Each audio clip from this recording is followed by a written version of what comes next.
تقلید کرنے کے لیے ہمیں اتنا فورس کیوں کیا جاتا ہے؟ جب قرآن و حدیث موجود ہے تو ہم ڈائریکٹ قرآن و حدیث پر عمل کیوں نہیں کرتے؟ تقلید یہ ہر اس شخص کے لیے ضروری ہوتی ہے کہ جو درجہ اجتہاد تک نہ پہنچا ہو، یعنی جس کے اندر وہ صلاحیت کے پورے قرآن و حدیث کے ذخیرے پر اس کی نظر ہو، اسے معلوم ہو کہ کون سی آیات یہ ناسخ ہیں، کون سی منسوخ ہیں، قرآن پاک کا عام کیا ہوتا ہے، قرآن پاک کا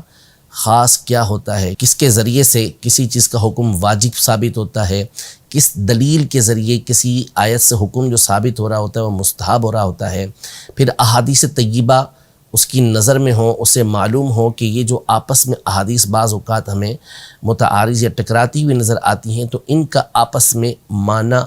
کیا ہے، ان تمام چیزوں کی طرف اس کی نظر ہونا اور پھر ایسی صلاحیت اس کے اندر ہونا کہ وہ ان کے معنی کو جان بھی سکے، فیصلہ بھی کر سکے کہ کون سی راجح ہے، کون سی مرجوح ہے۔ یہ میں آپ کو الفاظ بول رہا ہوں، یہ الفاظ بھی بہتوں کے لیے بڑے مشکل الفاظ ہوں گے۔ صلاحیتیں جس کے اندر ہوتی ہیں، درجہ اجتہاد تک جو پہنچتا ہے، اس کے لیے حکم یہ ہوتا ہے کہ وہ براہ راست قرآن و سنت سے احکام کو نکالے گا اور اس پر عمل کرے گا۔ باقی اس کے علاوہ جو افراد ہوتے ہیں ان کے لیے قرآن و سنت کے اندر یہ حکم موجود ہے کہ فَاسْأَلُوا أَهْلَ الذِّكْرِ إِن كُنتُمْ لَا تَعْلَمُونَ، کہ اگر تمہیں معلوم نہیں تو تم علم والوں سے سوال کرو۔ اور ظاہر ہے ہر منصف مزاج شخص،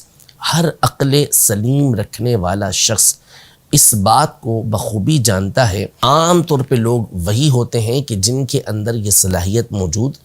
نہیں ہوتی۔ ایک بہت بڑی تعداد ہے جو نماز ادا کرتی ہے اور اپنے آپ کو تقلید سے آزاد بھی مانتی ہے، لیکن آپ اگر ان سے اس بات کا سوال کر لیں کہ آپ جو نماز ادا کر رہے ہیں تو کیا نماز کے ہر رکن کی ادائیگی پر احادیث طیبہ سے، قرآن سے دلیل آپ کو معلوم ہے؟ اور کیا آپ کو یہ معلوم ہے کہ آپ کی اس دلیل کے مقابلے میں کوئی دوسری دلیل موجود ہے یا نہیں؟ اگر ہے تو آپ کی دلیل کس بنیاد پر اس دوسری دلیل سے اعلیٰ ہے، اس سے بڑھ کر ہے؟ دوسری دلیل کے اوپر عمل کیوں نہیں ہو سکتا؟ تو ظاہر ہے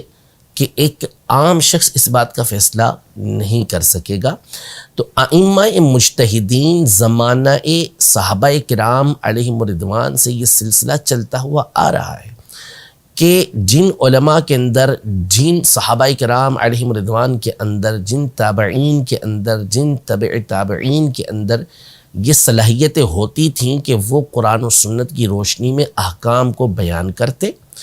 اصول اور ضوابط ان کے پیش نظر ہوتے، ان اصول کی روشنی کے اندر وہ آگے مسائل کو لوگوں کے سامنے نکال کے بیان کرتے اور پھر وہ لوگ ان کی پیروی کیا کرتے تھے، ان کی تقلید کیا کرتے تھے۔ تو وہ حقیقی طور پر قرآن و سنت ہی پر عمل کرنے والے ہوتے تھے، البتہ ان ائمہ نے ان کے سامنے وہ مسائل کھول کر رکھ دیے، آسان کر کے رکھ دیے، اس لیے ان کی تقلید کی جاتی تھی، ان کی بات کو مانا جاتا تھا۔ لیکن حقیقی اعتبار سے جو بات مانی جا رہی تھی وہ اس لیے نہیں کہ یہ ایک امام ہے اس لیے ان کی بات کو مانا جا رہا ہے، بلکہ اس لیے کہ انہوں نے قرآن و سنت کی روشنی میں جو ہمارے مسائل ہیں ان کا حل ہمارے سامنے رکھا ہے، اس پر ہم عمل کر رہے ہیں۔